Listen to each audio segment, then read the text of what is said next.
Tonight, defiance in the face of hate after a mosque attack in Mississauga. Obviously, the perpetrator had something in mind. He wanted to probably send a message. A rock hurled through a mosque window on the anniversary of one of the most deadly attacks at a place of worship on Canadian soil. There'll be an examination of training and hiring. Plus, the chief promising to act as the verdict comes down in the Samia team inquest. How the teen's killing over a decade ago could lead to systemic changes. We desperately need Toronto to get back on track. And defending an historic tax hike. Who's on board with the mayor's spending plan and who is not?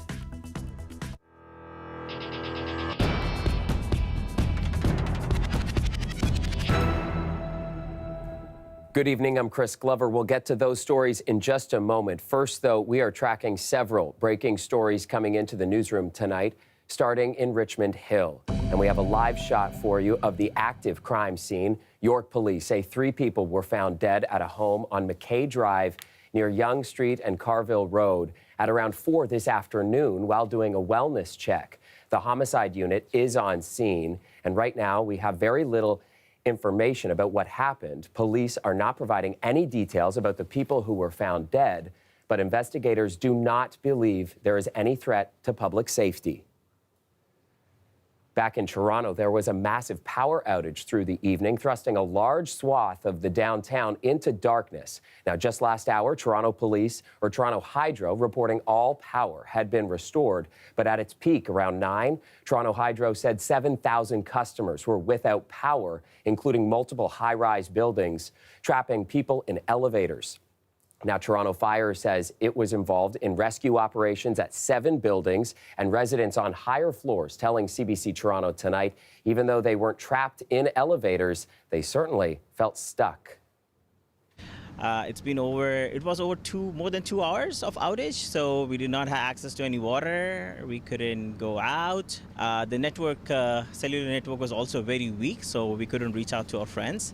It wasn't just anxious residents trapped in the dark in buildings. Line 1 on the subway was briefly affected from Bloor-Yonge Station all the way down to Union Station. But the TTC confirming the subways are running again.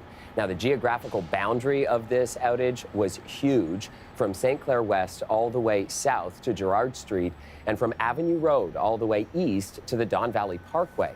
Of all things to have caused this in our city, Hydro One says crews determined a raccoon made contact with its equipment at a downtown Toronto station, and it worked with Toronto Hydro to restore power. To Weston Road and Lawrence Avenue now, and a terrifying experience for one mother as her car was stolen with her 2 children inside. A woman was loading her car with groceries when she turned her back and 2 young men entered her car and drove away while the woman's 2 children were inside. Luckily, an officer spotted the car close by and was able to get the vehicle to stop. The suspects fled the vehicle, but police were able to chase them down a short time later. Teen boys, 13 and 16 years old, were arrested. Of the 2 kids stuck in the car when it was stolen, one of the children was taken to hospital with minor injuries, and both were reunited with their family. To North York now, where a pedestrian has died after they were struck by a vehicle. Police were called to the scene at Spen Valley Drive and Jane Street at around 7 tonight. A man in his 50s was taken to hospital with life-threatening injuries, but he did not survive. Police say the driver remained at the scene. And we're tracking 2 stabbing incidents in Toronto tonight. We'll start in East York at Don Valley Drive and Hillside Drive. That's near Pape and O'Connor. Police say a man in his 50s was taken to hospital with life-threatening injuries. The suspect is described as a man in his 40s, about 5'9", with a beard, driving a 2018 blue Chevrolet Cruze. Police believe the suspect and victim know each other. And over at Dundas and Roncesvalles, a man in his 40s is in life-threatening condition after he was stabbed on a streetcar. Police say 2 people were arrested, a 21-year-old woman and a male of unknown age. He was also taken to hospital with minor injuries. The TTC says temporarily halted service on the Dundas streetcar has now resumed. Taking you now to Mississauga, where police are investigating an attack on a mosque as a hate crime. Peel Police just updating the public on the incident today, but it actually happened on Monday. The timing hitting home for many, as Monday was the 7th anniversary of one of the most deadly attacks at a place of worship on Canadian soil. But as Dale Manukduk reports, the community is staying strong. It happened just before 5 a.m. at the Qasimul Ulum Islamic Center on Monday. The mosque providing security video to CBC Toronto showing a man throwing rocks through the front 2 windows. The imam came in just before the morning prayer, and he came in, he turned the lights on, and when he removed the curtains, basically he found that rocks had been thrown through the window. Peel Police say they're investigating it as a hate-motivated incident. The attack happened on a day of remembrance for Canadian Muslims. 7 years ago Monday was a Quebec City attack where 6 Muslim men were killed in a mosque. Obviously the perpetrator had something in mind. He wanted to probably send a message. But then I'd like to respond and I'd say that, make no mistake, we're not intimidated. Programming and prayers have continued. The commitment to faith isn't a surprise for Uthman Quick, who visited Quebec City on the anniversary. I actually had the opportunity to speak to one of the survivors, somebody who took bullets in 2017. And the incredible strength and resilience that community showed is something that I saw just this Monday at this mosque here in Mississauga. It's not the first time a Mississauga mosque was attacked. In March of 2022, a man entered a place of worship and attacked congregants with bear spray and an axe. We decided we needed to do something to protect our community, and just having community say, like, what are you going to do to make us feel safer? And so you're sitting there thinking, what options can I do? How can I support my community? And so this was how this app was born. The mosque created an app called Imert Canada to report incidents of Islamophobia. It launched 2 weeks ago. So hopefully, as the word spreads with this app, we can play a part in that, help keep our community safe. As for Qasimul Ulum, the mosque intends to access federal funding allocated for increasing security at places of worship. Dale Manukduk, CBC News, Mississauga. Turning now to the conclusion of the long-awaited inquest into the death of Sammy Yatim. More than a decade after the Toronto teen was shot and killed by a police officer on a TTC streetcar, the coroner's inquest ruled today his death was a homicide and presented dozens of recommendations. Talia Ricci was following the inquest for us. Mental health and financial supports for families who lose a loved one at the hands of police were among the recommendations today. Dozens of others were related to officer training. One of the recommendations calls for making peer intervention training a mandatory component of officers' annual requalification process. It says the training should emphasize that officers who intervene will not face repercussions, and those who don't could be accused of misconduct. Others recommend body-worn cameras for all police in Ontario, expanding the role of in-house psychologists, and creating a centre of excellence with a goal of improving and standardizing police training. Police Chief Myron Demkew recently told CBC Toronto that a number of lessons have emerged from the last couple of weeks. What's emanating out of that inquiry is the ability of this organization to provide early intervention as quickly as possible as it relates to our members, and recognizing stress, behavior that is either inconsistent with training or other expectations. The focus of this inquest was on police decision-making and best practices in dealing with people in crisis. Yatim's mother, Dr. Sahar Bahati, has said she still feels paralyzed by the loss of her son, and that his death has had a profound impact on their entire family and their mental health. There'll be an examination of training and hiring, particularly when we look in the context of policing now. 25% of our police organization is under 5 years of service. I presently am dealing with an organization that has 140 sergeant vacancies, 40 staff sergeant vacancies. When I think of it in the context of the Yatim inquiry, having supervision that is adequate and effective is incredibly important. The officer who shot Yatim, then Constable James Frasillo, was convicted of attempted murder. He was sentenced to 6.5 years behind bars and was granted full parole in 2020. In his closing submissions, Frasillo's lawyer said 3 things could have changed the outcome of that night: access to a stun gun, peer intervention training, and better de-escalation training. The jurors said today that they hope these recommendations make Ontario a better and safer place to live. The recommendations will be shared with Ontario's chief coroner and distributed to a list of the appropriate recipients. Talia Ricci, CBC News, Toronto. A significant day in city politics as Mayor Olivia Chow unveiled her first budget. It includes that substantial tax hike for property owners that we've been reporting, plus a major funding announcement for transit in Scarborough. But as Tyler Cheese reports, it does not include the funding Toronto police had asked for. We desperately need Toronto to get back on track. A fitting remark from the mayor at Scarborough Centre Station today. Olivia Chow using a former stop on the infamous Blue Line to announce her budget draft for 2024, which includes funding for new transit projects. Fully funding the busway means saving Scarborough transit riders 20 minutes each day. That's valuable time they can spend with their friends and loved ones. It's something transit advocates have been campaigning for.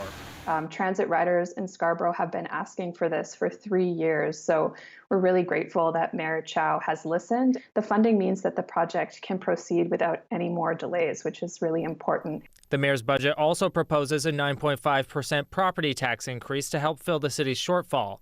I inherited a financial mess, a $1.8 billion hole in the budget. It was created by the cost of the pandemic and a past financial strategy that didn't face reality and avoided making hard choices. We can't avoid hard choices anymore. The increase is 1% less than the one city staff proposed last month, but it's still the largest the city has seen since amalgamation in 1998. But what's not included in this budget is a $12.6 million boost Toronto police have been asking for. Instead, the mayor's maintained city staff's previous recommendation of $7.4 million. Obviously, I'm disappointed with today's announcement. In recent weeks, the police chief has said that amount would create an unacceptable risk. Now, he says the force will have to make some hard decisions. We'll have to evaluate all our service delivery and look at what other essential services we're going to have to degrade or cut altogether. In particular, our ability to respond to the residents of Toronto when they need us the most. But the mayor says the budget includes funding for 200 more police officers. She also says the force has access to tens of millions in reserve funds for staffing special events and expected pay raises when the force signs a new contract with its officers later this year. So in total, without talking about the negotiation funds, it's over $60 million. And that's a very big increase to the police budget. City Council is set to finalize the budget on February 14th. Tyler Cheese, CBC News, Toronto. All right, so that was a lot of heavy news, one after the next, but now we can finally turn to a little bit of fun. And this weekend is going to be a big one for hockey fans in our city. For the first time in 24 years, the NHL AllStar Weekend is back in Toronto, and the festivities are well underway. So let's go live to Greg Ross, who won the assignment lottery tonight. Greg, you're at a welcome party featuring some pretty A-list guests. What's happening there? Well, this is the Drew House. This is Justin Bieber's big celebration, and we got him at a good time here. He's on stage now behind us performing. This is something we haven't seen in a while. Justin Bieber has not performed publicly for quite a while. We were talking to his band members earlier, and they were telling us this was going to be an exciting night just because of the fact they were going to be back on stage, and there you have it. There's Justin Bieber performing in front of this crowd, a packed house here at History on the east end of Queen Street. Just an exciting night. There have been celebrities walking. Instead of a red carpet, they have the yellow carpet here. So we had a chance to speak with William Nylander of the Toronto Maple Leafs, talking about the draft. He was the second pick in tonight's All-Star draft and the first pick of Team Matthews, his teammate, Austin Matthews. Here's what he had to say. What did you do that swayed Austin to pick you first? I mean, I think they went 50-50, and they maybe wanted to tease somebody a little extra for getting picked second. When you go second overall in the draft, do you feel pressure they have to perform now in the game? I mean, a lot of pressure. I mean, we got to put up numbers coming on the 3-on-3. You got to score a lot of goals and create a lot of... Well, you got the big skills competition tomorrow. You're going to be in the fastest skater. You're going to be competing against some of the top players in the world. How do you think you're going to fare tomorrow in that skills competition? I mean, I don't know. It's going to be very hard. I mean, a lot of great players out there. So, I mean, just try to do my best and see what happens. Yeah, that might be the most exciting night of this weekend, seeing those top players going toe-to-toe and with $1 million on the line. So can't wait to see that one, Chris. Yeah, no kidding. And off the top there, Greg, when you said that it was great timing and Justin Bieber was standing by, I thought you were going to go live to Justin Bieber or something, but no, we didn't get that chat tonight. But there's a whole weekend here of lots of great events. Take us through what else is happening in the coming days. Still a couple days left, Chris. I might be able to get Justin Bieber, you never know. But what I can tell you, coming up, we just mentioned we got the skills competition tomorrow night. We're going to see some Toronto Maple Leafs competing in that. So another packed house tomorrow at Scotiabank Arena. Lots of festivities, still the Fan Fest tomorrow. And then on Saturday is the game. Those 4 teams will go toe-to-toe, and we'll see if that team, Austin Matthews, with his 3 Leaf teammates, can do some damage here at Scotiabank Arena in front of the hometown crowd, Chris. All right, Greg Ross reporting live for us tonight. Thanks, Greg. Returning with a new frustration that's popped up for some residents in an East End neighborhood. Efforts to reduce the noise from work on the Ontario line haven't exactly done much to mute their concerns. Patrick Swadden went to find out what's going on. Even those supporting the Ontario line know it's going to be noisy at times for the next 7 years. But for this little neighborhood, along the above-ground portion of the Ontario line in Leslieville, noise won't be a problem, thanks to these Sound Smart panels installed next to the line's future tracks. These boards are meant to be installed in walls and ceilings and floors as, like a drywall board, not just smacked up on a 2x4 to be left out in the rain. Wait, what? A quick investigation shows local resident Olivier von Sulkema is right. Not only are Sound Smart panels meant for interior use only, Building Products of Canada says they should never be left outside unprotected.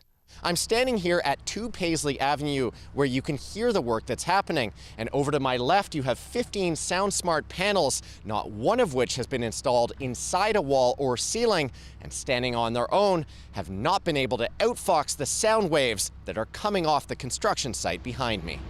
Metrolinx tells CBC the sound panels were meant for temporary sound relief.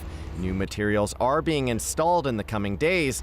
Meantime, the panels there now are buckling from the elements, and though von Sulkema supports the Ontario line, he likens the panels to wasteful spending. I understand that those boards are like maybe a couple $100, but still those are a couple $100. An average idiot can understand that this is a waste of taxpayers' money. Linda Sargent lives just across the street. She also supports the line, but says Metrolinx hasn't handled any of her noise complaints. It's a bandage over a bullet hole.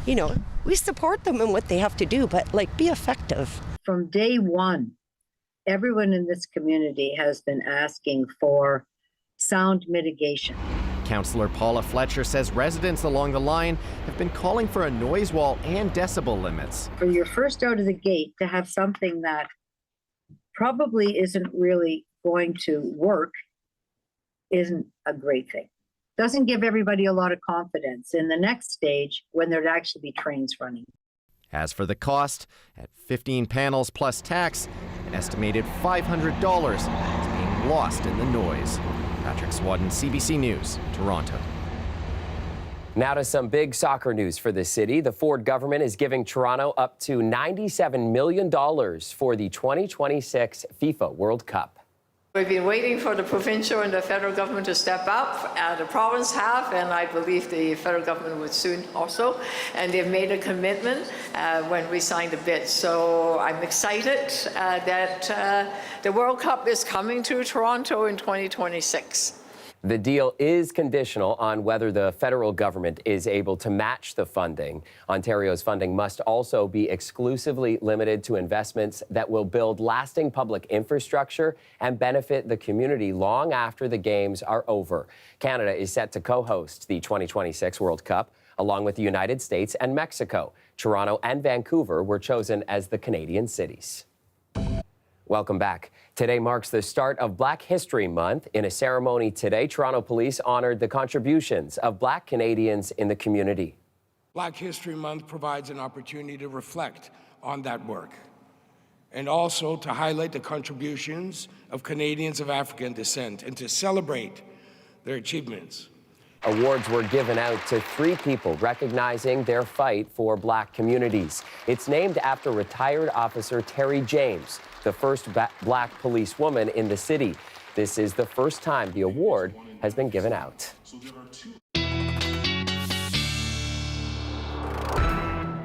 After a serious stretch of gloomy weather, get ready for the return of lots of sunshine just in time for the weekend. Let's go to Victor Paolo now with the long-range forecast.